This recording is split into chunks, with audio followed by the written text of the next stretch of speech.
On as we are continuing with our hour. So welcome everyone to Women on Course. This is our Zoom cast. I don't know if that word exists, but I made it up today and I'm sticking with it. So this is our Zoom cast. It's a national Zoom cast. We've got folks from all over the country, Women on Course members and guests who have come to this every month. Whether it was for the success series like today's, or it was for some of our golfing series, introduction to golf, or our fashion series. So we want to welcome you virtually while we're still in a state of COVID, hopefully soon to be out at some point soon. So it is my distinct honor today to introduce our guest, Miss Meghan MacLaren. She was introduced to me by our One Token Mail. Wave out there, Nick. Our One Token Mail on this call. We love the men just like we love the women, and Nick has been so supportive in helping Women on Course get connected. So as many of the members know, Women on Course continues to grow nationally, and part of our outreach has to do with our brand and making sure that we are presented to larger and larger audiences, including corporate America.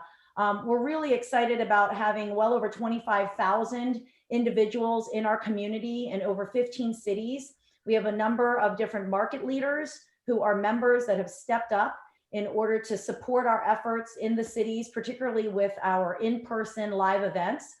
Last year, we saw a 20% growth despite COVID because of the fact that golf is a popular game. So today, we were lucky to have Meg join us from her training courses down there in Orlando, Florida. So I mentioned earlier, her plants are real. That is not a faux background. And I wanted to kick off by introducing Meghan because some of you may or may not know her. Meghan is, she has decided to devote her life as a business to the game of golf. If only all of us could do that. So she has fun with her career. And after an illustrious college career, she was the two-time All-American and two-time Conference Player of the Year, as well as 8 individual NCAA wins. She turned pro in late 2016, and she just kept adding to the list of accomplishments, including two-time Ladies European Tour champion. For any of you who aspire to be a better golfer, you can certainly aspire to play like her. Solheim Cup calls her one of the brightest stars in women's golf, and golf.com says she's a voice worth listening to. I've had the pleasure of talking to Meghan prior to this, and I know that Meghan uses her voice to challenge the status quo. And as a woman in business, I know that we do that all the time. She just happens to do it in her business of golf. Another one of her female athlete and Olympic medalist, world champion friends, Gail Ems, said, "It's great to see Meg using her voice intelligently to raise awareness of women's golf opportunities." And that leads me to the fact that Meghan is also a writer.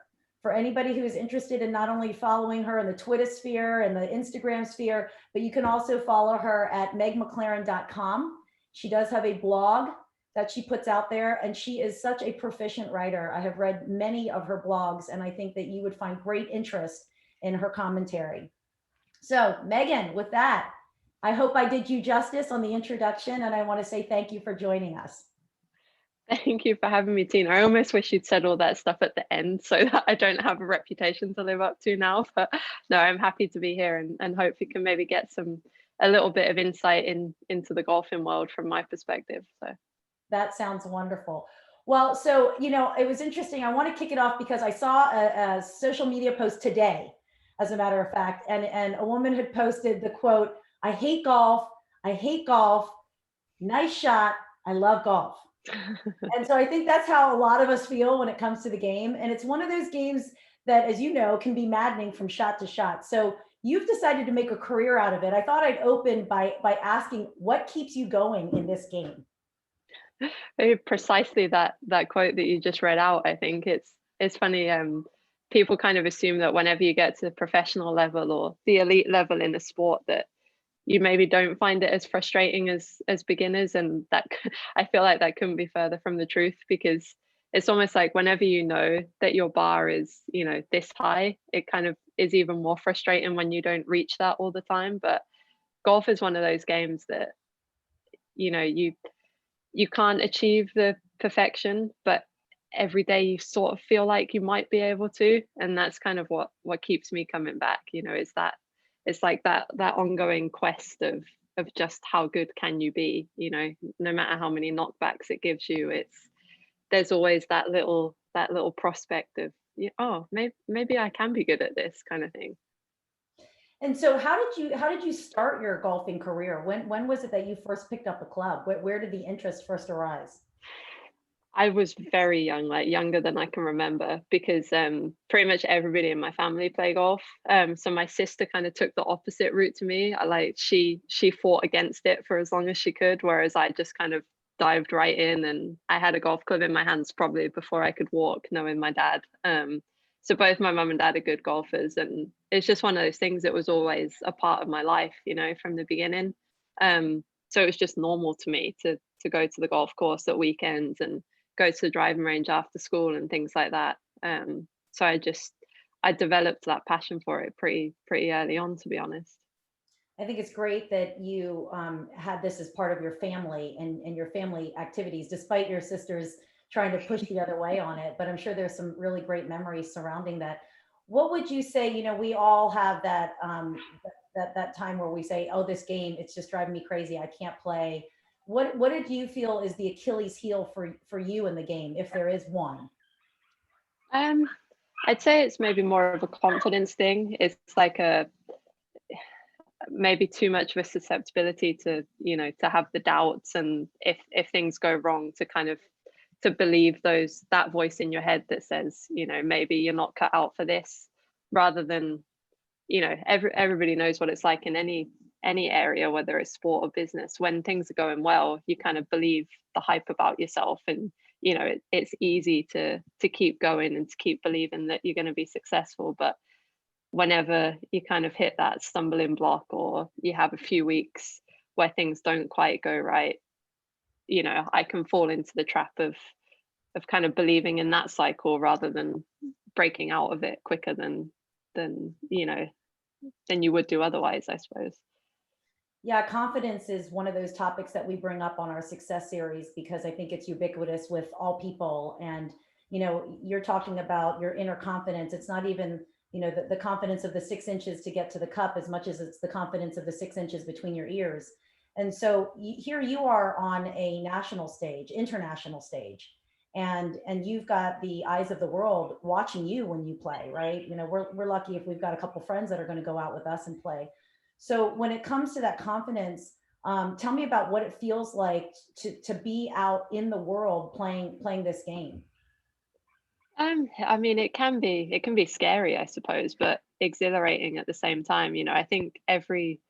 I guess every professional athlete has to have that little bit of ego driven, look what I can do kind of thing. That's, as much as maybe none of us want to admit it, there obviously is a trait like that, I suppose, because if you want to get to the top level, you kind of want to show off a little bit, and I think you can't be afraid of failing, I suppose, because if you want to show off and show what you can do, and kind of perform at the highest level, you can't be afraid of the consequences either, because everybody fails, don't they? And without that, you wouldn't be able to succeed. So I think the quicker you can get your head around not being afraid of the consequences, the quicker you can succeed, I suppose. And that adrenaline rush, if you know that you're doing well, or you can hear the crowd get behind you. And I remember, there's a really vivid memory for me, a tournament I played, and we go through spells where we maybe don't play in front of many people, and then there's some tournaments where there are a lot of people. And it was one of the biggest tournaments I'd played at the time, and I'd gone over the green on a par three, so I had a little delicate chip. And because I was behind the green, there must have been sort of 50 or 100 people all circled directly behind me, so I was quite close to them all. So my chip lands and starts rolling towards the hole, and there's that split second before it goes in where everybody knows that it's going to go in, and just that buzz of, just, this is about to happen, and I'm the person in this moment, and people are sharing all of those sensations with you. That's why we do it, just for those feelings when they come. That's magical. That's when you're in the flow, isn't it? Yeah, absolutely. Being in the zone, for a golfer, or for any, I suppose it's relevant to everything. You have those moments where you just go, and you almost kind of black out a little bit, but it's an amazing experience.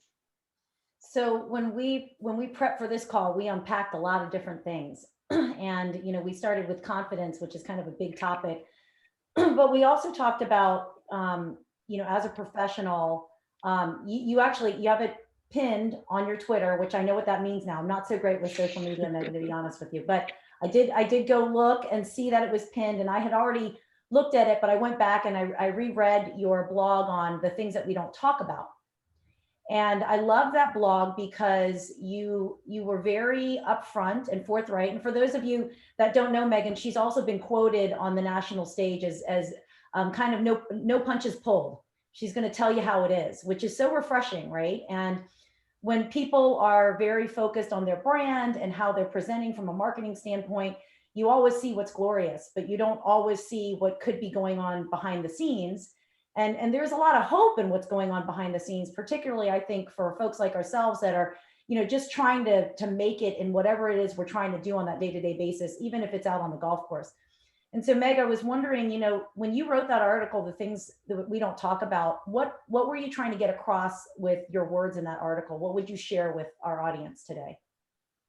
I think the overall kind of theme of that is something that I've tried to do, since I was in college, I guess, since I started to write and put it out there, is really this idea that, like you said, kind of people protecting their brands, and especially when it comes to athletes or politicians as well, like there's a certain line of thinking or of commentary that you're allowed to give, and you can't really give the truth behind that.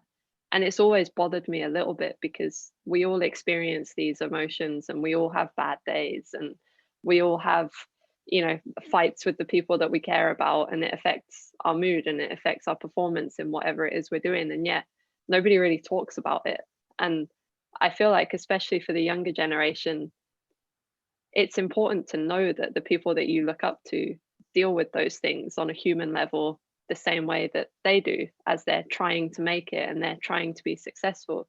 If they think that to be successful things have to be perfect all the time and you're not allowed to show any weakness, you're not allowed to be vulnerable, you're not allowed to have bad days, then I don't think that's a good thing for anybody's mental health or for their chances of actually succeeding. So it's something that I've always felt quite sort of strongly about, and over the years I've tried to steer that into my writing a little bit. But specifically the blog that you're talking about, I was at a tournament in Australia, and hopefully Nick doesn't mind me talking about this. I'm sure that other women won't, but like it was my time of the month while I was playing this tournament. And like sometimes I get really, really bad cramps, like awful cramps. So this particular tournament, it was the first round, and it was also a really important tournament to me because the two tournaments that I've won were both that same tournament in consecutive years. So then I'm at this tournament for the third year, obviously trying to win again, and it's about to be the first round, and I wake up in the morning and I can barely get out of bed, like I'm in so much pain, and I just think, like, I don't know if I can play golf today. Like I don't know physically if I can make it to the golf course. And I had a late tee time, so normally I would have got to the course at like say 10 o'clock in the morning. I was teeing off at I think 1 o'clock. I literally stayed in bed till about 12:15, dragged myself out of bed, got to the golf course, and I'm like almost, I still don't know how I played golf that day. I felt so bad. So I was talking with the people, some of my friends who were also playing in the tournament that evening, and telling them about how bad I'd felt and all the rest of it. And they said, "Oh, you should tweet about that." And I kind of thought, well, I don't know if people really want to hear about this. It's a bit of a touchy subject, isn't it? Like, it's not really sort of something that is nice to have a conversation about, and you don't know if like how some people are going to react. So I was like, oh no, like it's fine. And then they started telling me their stories about, when they've had times like that as well. And I was like, you know what? There's all of this spotlight on kind of elite sport and how people get to the top of their performance and especially when it comes to men's sport, all the little 1% that are important to performance. And I was like, why does this not get talked about? Because it's a genuine factor. So I was like, right, I'll just throw it into a blog along with all the other things that are relevant that, that people don't talk about. Like I was saying, if you have a fight with your partner the night before a performance or something, it affects you. So that's that's what triggered that particular blog. That was quite a long-winded explanation, but it's one of those things that I feel strongly about, and everybody, I suppose, has quite specific examples that fit into that, and that was mine.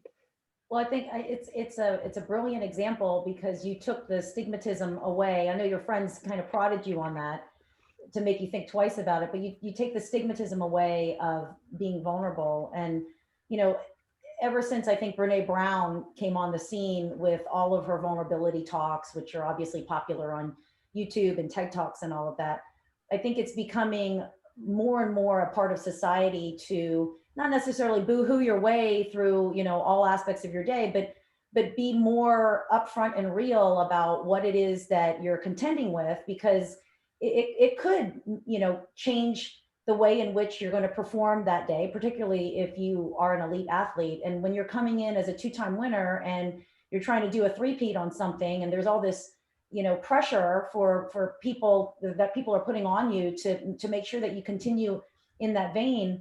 I think it's fair to be able to say those things. So I guess, what would you tell our audience? How can we, this is National Women's History Month, and I call it Women's Her Story Month, right? For various reasons. But how can we encourage women to be more comfortable with who they are and push their stories out there for deeper and truer connections? Because you said, had your friends not maybe provided you with their own stories, you might have just thought, all right, yeah, they think I should put it on Twitter, but at the same time, it's me putting my story out there. When are other people going to share their story? So how can we encourage more women to be comfortable with that? I think I think there needs to be a realization that like for that particular topic, periods, like it's still stigmatized, but even every man in the world has some kind of relationship to a woman, whether it's their mother or a sister or a daughter or female friends. So like it's not something that they're never ever going to come across in their life.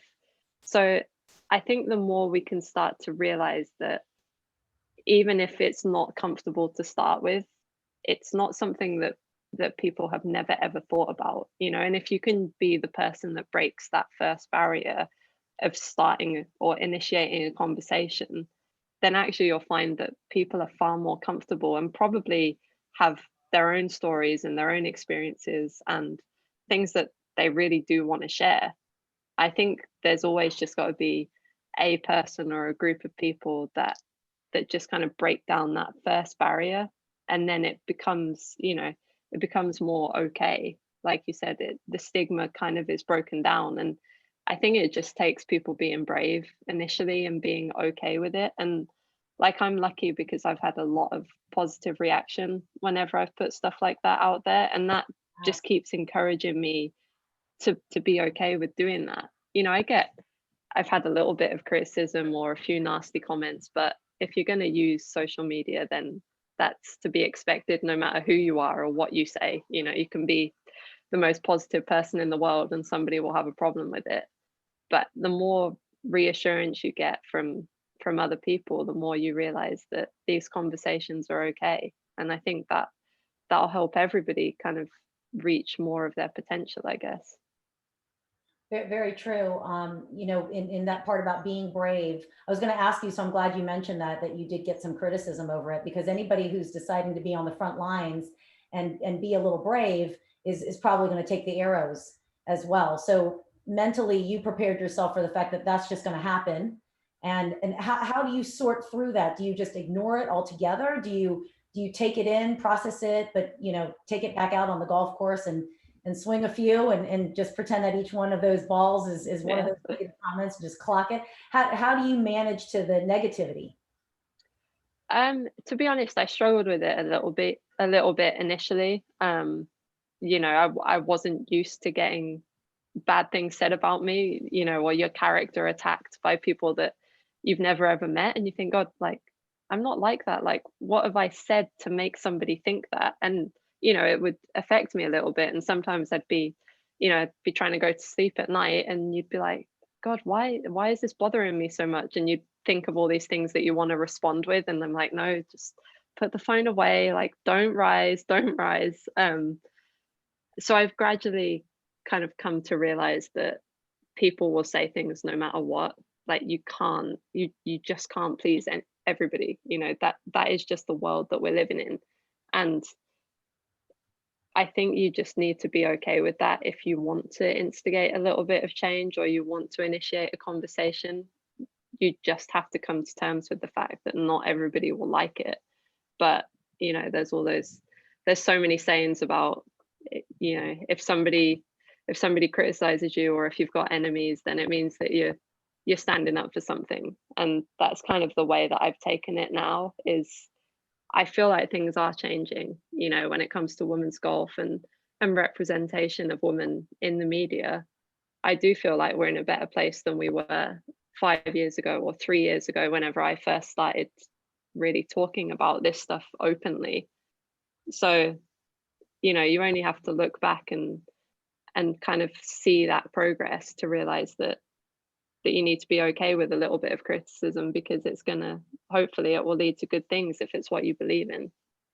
So you mentioned the media, which is always interesting because, you know, the media is fun if nothing else.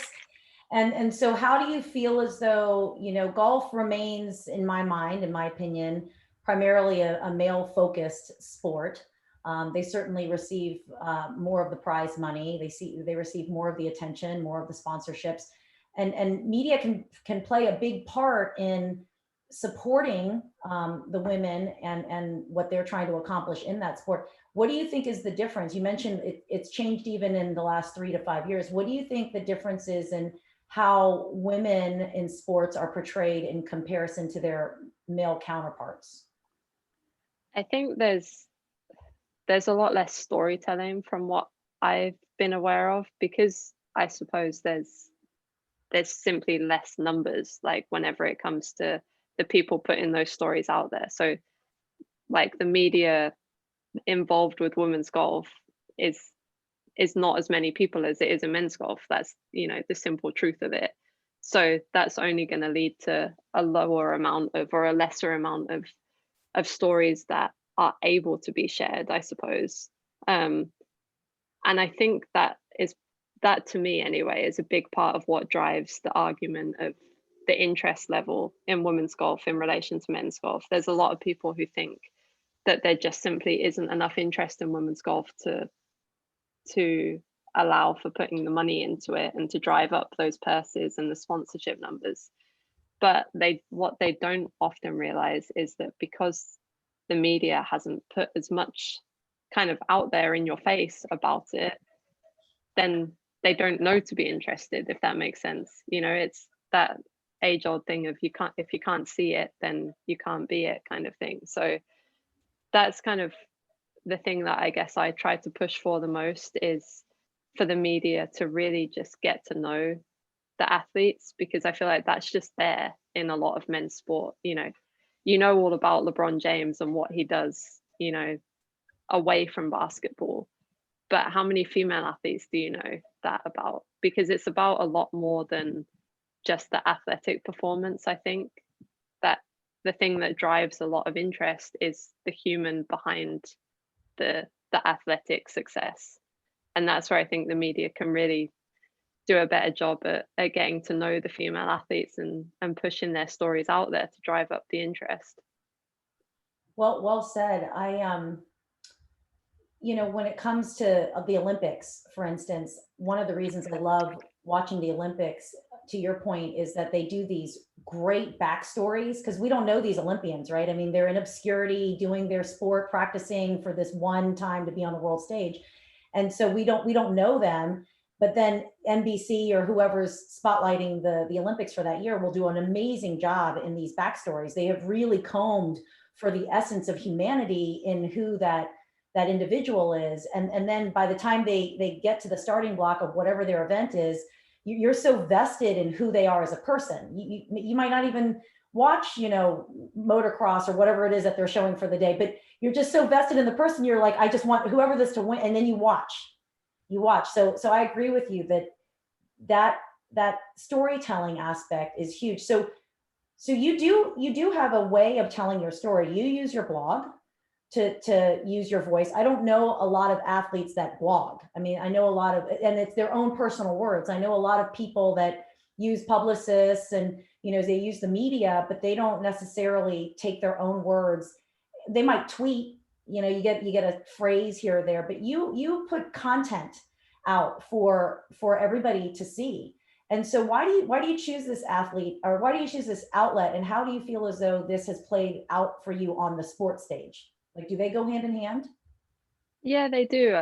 They didn't initially. So whenever I first started writing, I was in college. And I studied English in college, and politics as well. So I was used to writing a lot. Like I wrote essays all the time, as you can imagine. And I don't know if I was a good writer then or not. Like I honestly I'm not sure, but I guess I developed a bit of a style like for myself, and I got used to putting my thoughts into the written form.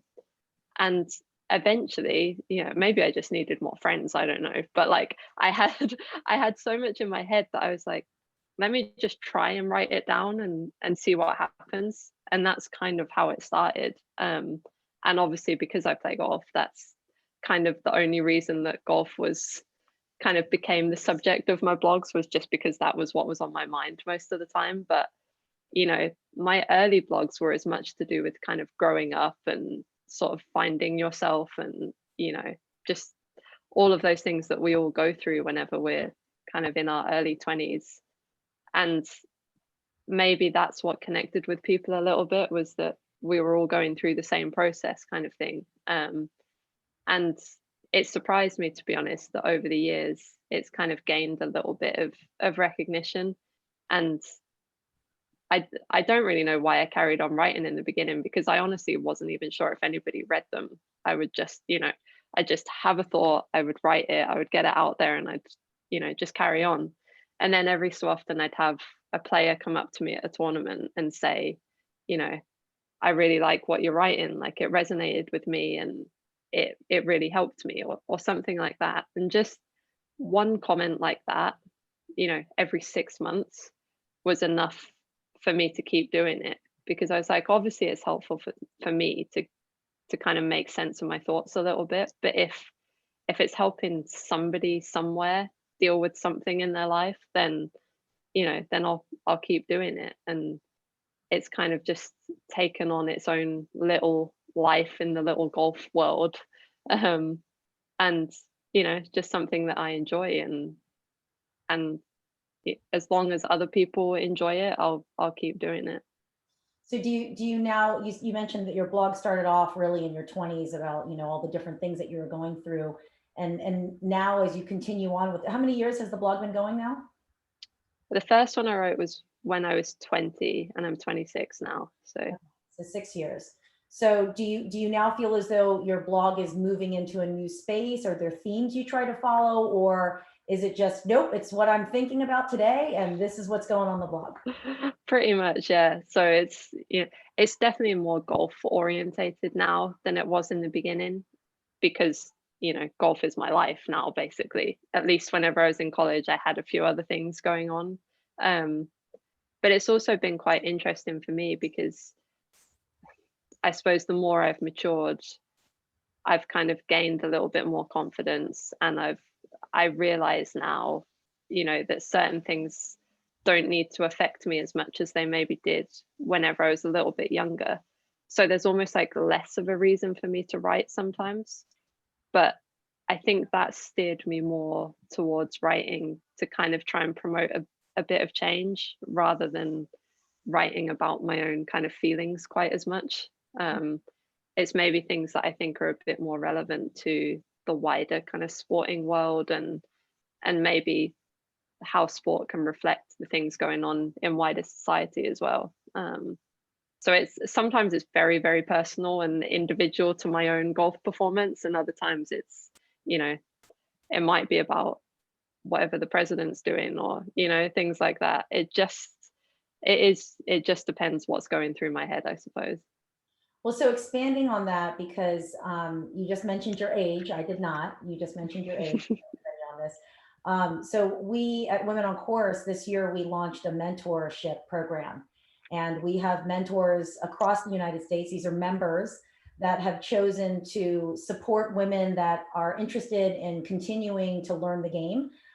They are paired up on course at one of our events, and the mentor will, support them in pace of play, etiquette, just answering general questions. Certainly not replacing the pro, but this whole concept of mentorship is very big for us this year. And in you blogging and you having this illustrious career in such a short period of time, what would you say has been like some lessons that maybe you can help mentor all of us in, from what you've learned in the game from your college career to now your professional career? I would say that, like, whatever it looks like on the surface, that there is way, way more behind it. So, like, you will talk about the fact that I was successful in college and like I'm having a great career to this point, and yet the amount of doubts I've had, and like the amount of times that I've been through, just some really, really low moments, I think is, I mean, it all comes back to the same, the same kind of themes. The reasons that I write is, I just think it's really important for people to know that, and to know that you can be successful but still experience all of those doubts and those, those bad times. Because that's what I think is the most important lesson, for whether it's young kids trying to make it in sport or in business, or people just learning to take up the game, is it's okay to fail. Like, it's okay to feel like you're really, really bad one day, as long as you can either leave that at the door whenever you come in, or you can learn from it and be like, okay, why did I feel like that today? What specifically was it? Was it my actual ability, or was it something that somebody said? Did that get in my head and I thought about it too much? I think those kind of things are really important to reflect on and to learn from. Is kind of what my starting point would be, I suppose. So we all have the case of the Mondays. It's not like we're always holding up a big sponsorship check and a big trophy every single day of the week, right? Exactly. And sometimes it's those moments where you're like, how did I get here? Like, just last week I was like crying in my car. Like, how am I now here? But that's the way it works in sport, especially. Well, you're refreshingly real, Megan. It's such a treat to talk to you. What do you hope for the sport moving forward? For golf, you mean? Yeah. I hope that the game kind of continues to grow the way it has over the last year. COVID's obviously been horrific, and I wouldn't, wish this time of the world on anybody ever. But golf has been, has grown because of it, because I think more people have tried to get outside, and that to me is great to see, that people are kind of falling in love with the game and realizing how many benefits it has. And I hope the sport itself can capitalize on that, and keep these people in the game that have come to the game.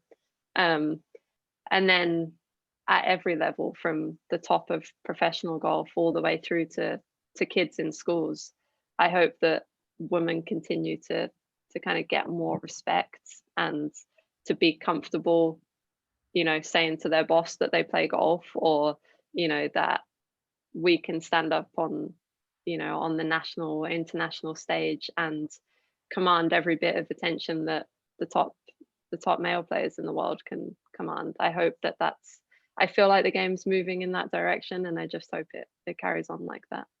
Agreed. Totally agreed. Well, we have Donna Hoffman, who is the founder of Women on Course.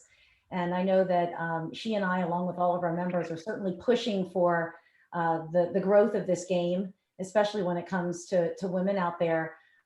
We are, like I mentioned at the top of the hour, we are about 25,000 strong and growing. We're the fastest growing golf group in the United States. what can we do to support you and all the women on course that are out there? What would you have as an ask for us, I suppose? Oh wow. Tell your friends about us, watch us on TV. Like, I suppose if you use social media, go out of your way to tag, your favorite golfer or whoever it might be, because even like little messages like saying that you support somebody, or that that you saw them play and you really enjoyed it, or you heard an interview and you appreciated the things that they had to say. Like, even though we're professional athletes, like that stuff really does mean a lot to us, because it sometimes can still be surprising that people watch and pay attention and appreciate the person, I guess, off the golf course. So yeah, I think there's more demand for women's golf, but the more people watch and the more people engage, that'll have a knock-on effect. It needs the numbers to encourage the sponsorship and the money to come in. So whatever you can do, just don't be shy about doing it. That's a very fair ask. So where can we see you playing next? What's your next tournament? I'm playing in Arizona next week, on the Symetra Tour, which is the feeder tour to the LPGA. So I'll be playing a few events out here in the States, maybe bouncing back to Europe a little bit as well. But yeah, Arizona first up. Well, very exciting. We wish you all the best of luck in this. I'm gonna open it up now because I know we had a lot of members that were joining today.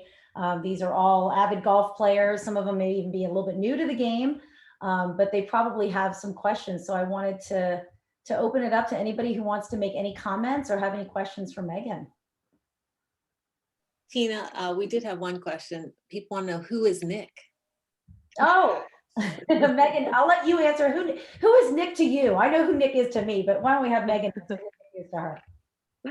Nick is part of my management company, so he looks after me and tries to find opportunities for me, and just generally tries to make me achieve the best that I can, and is the token woman for Women on Course. I mean, the token man, sorry. And for the rest of the folks, for Women on Course, Nick and Donna had met a few years ago, and he is avid as far as his passion to empower women. And he's taught me a lot about what the benefits are for people to watch the female pros in this game, because there's a lot to learn about their strategy and their approach to the game. And so I've really appreciated Nick connecting me not only with Meghan, but opening my eyes to why women, and helping others discover that. But he's also supporting us in getting connected to corporate America, because he's very well connected in that space as far as showcasing Women on Course and how it is that we are bringing women into the game and how that could benefit all long term. I would just add that, I always preach this to anybody who listen.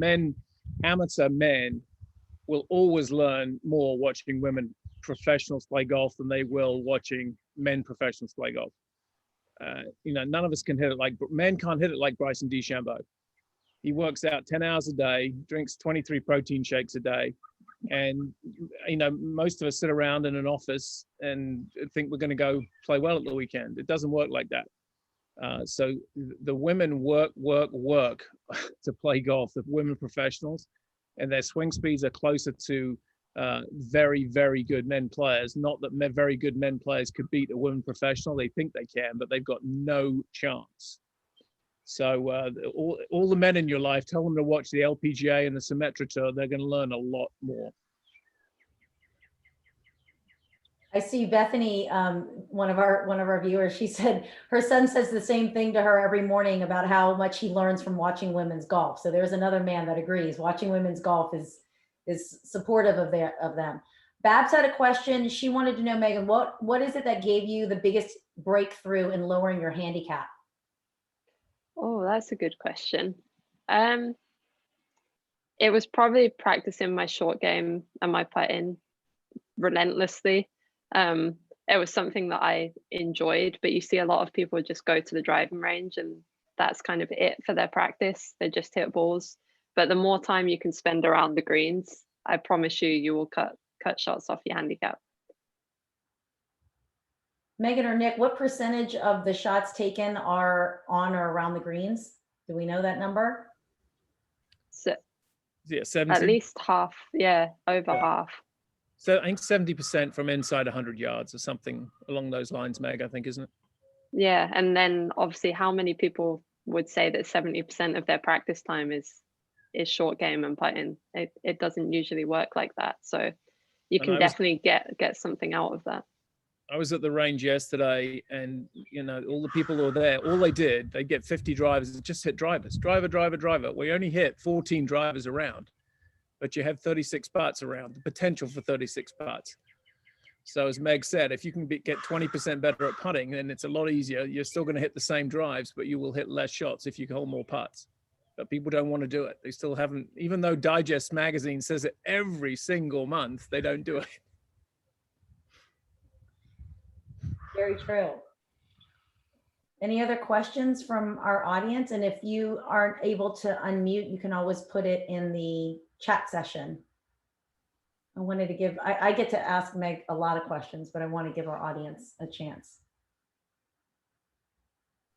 Or any comments of anything that Megan said that might have resonated with you, whether on course or even in the off course situation. So I had a question for all the viewers. Megan said something about don't feel guilty telling your boss that you're going to leave work to play golf. Maybe it's for networking because the men do it all the time. I just want to see in chat, how many of you have left work or told the boss you're leaving to play golf? How many have actually done that? You just put yes, no, or have not thought about it. While they're doing that, Bab Samuelson said, are the greens in the tournaments that you play about the same stints meter? Yeah, this is Bab. Sorry, I hit return before I actually finished the question. So I was like, oh my gosh. So I'll get back to that, Tina. Okay. Well, I'm seeing so far, everybody that's responded is saying yes, they've actually told their boss that they're leaving to go play golf. So the follow-up question is, and how was that received?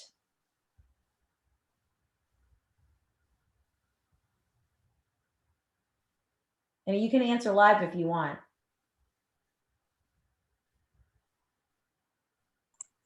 Well, since I'm my own boss, sometimes I say yes to me and sometimes I say no.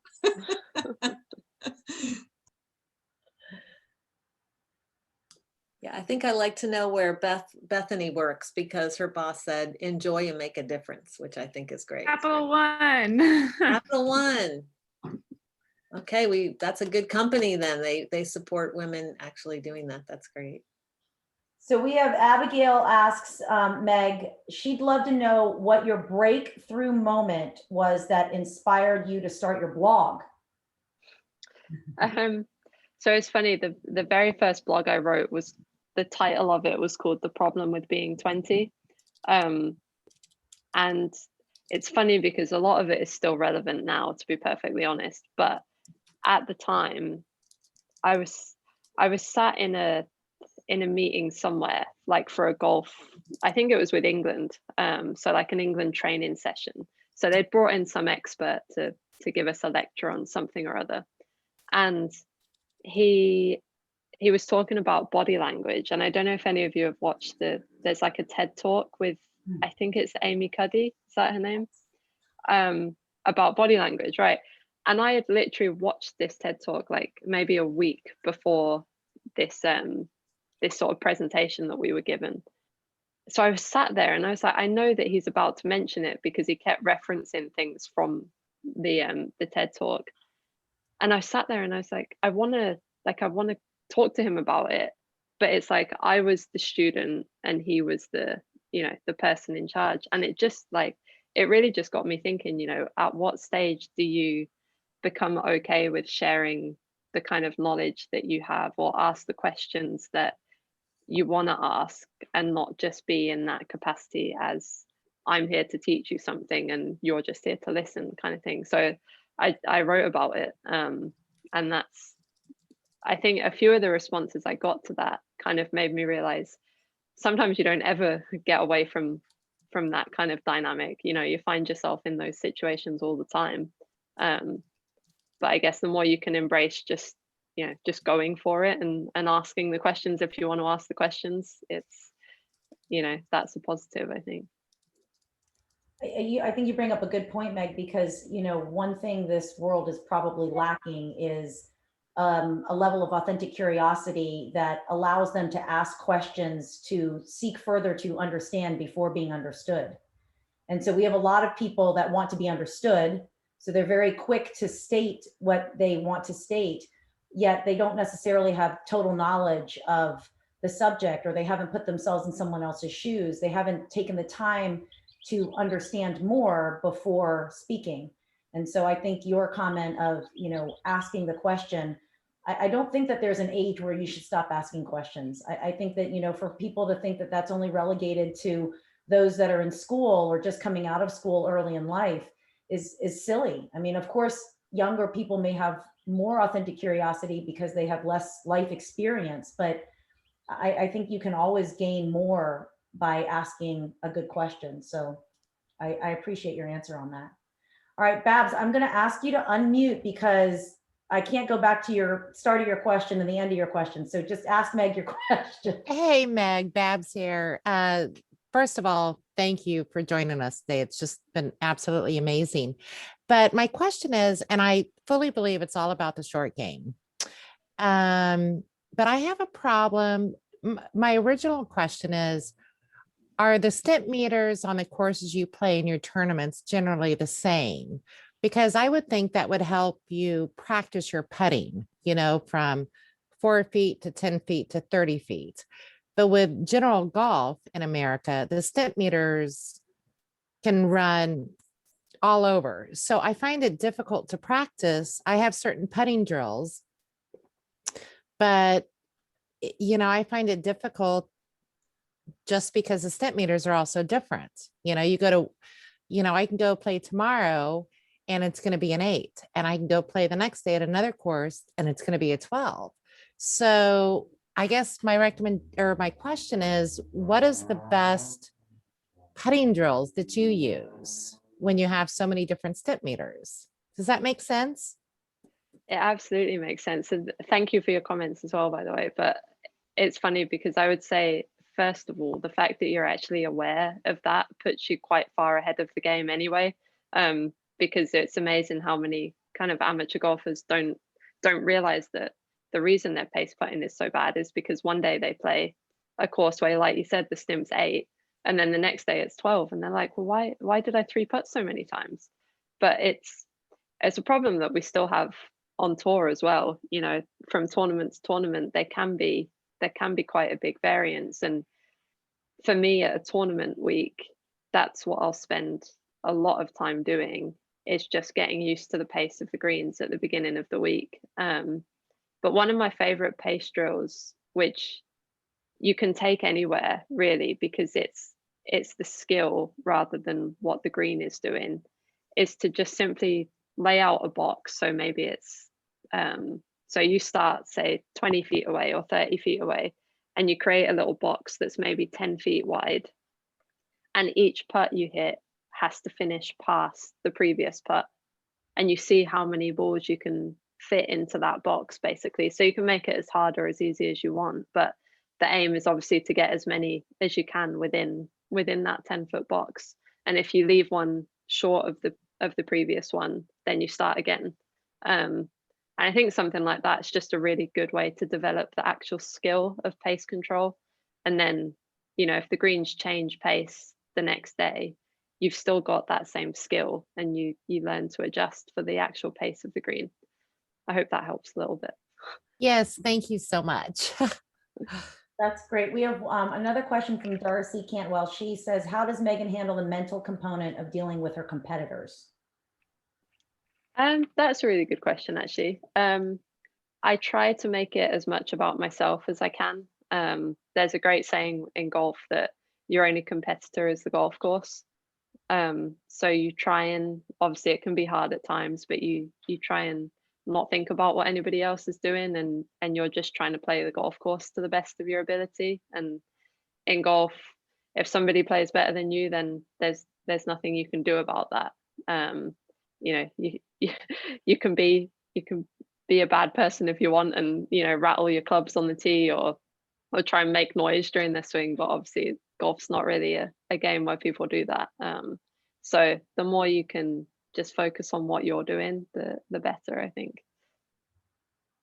Fair. All right, any other final questions before I wrap it up? We do try to promise and stay on time because that is golf etiquette, isn't it?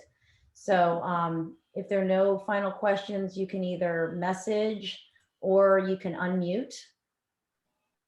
If not, I'm going to speak on behalf of this entire group and say thank you so much for joining us today. We have recorded this, so we'll be able to play it over and over again and listen and learn from you. You're one of golf's youngest and brightest stars. And I know that now that we have this personal connection with you, we're going to be very excited to be watching you. So just know you've got all these eyeballs from today looking at what you're doing and watching every shot and seeing if we can emulate even one of them. But Nick, I want to thank you too for making this introduction. This is what it's all about. It's about working on both sides of the aisle, male and female, and this is National Women's History Month, in order to bring us together for the common good. And it certainly was for our audience. So Meghan, good luck on your tour. And thank you again for joining us today. I'll send you the recording as well. And we'll look forward to reading your blogs too. Any final comments? No, just to say thank you for having me on. I always enjoy the opportunity to talk about golf and the little things that I'm learning on the way. And yeah, just I hope everybody keeps enjoying it, and feel free to reach out to me on social media if there is anything else that you think of that you want to ask. But thanks for having me. Thank you so much. So everyone, with that, I hope you have a great day. You know that Women on Course has our in-person events. We do over 800 of them a year. So if you haven't seen them yet, go to our website, womenoncourse.com.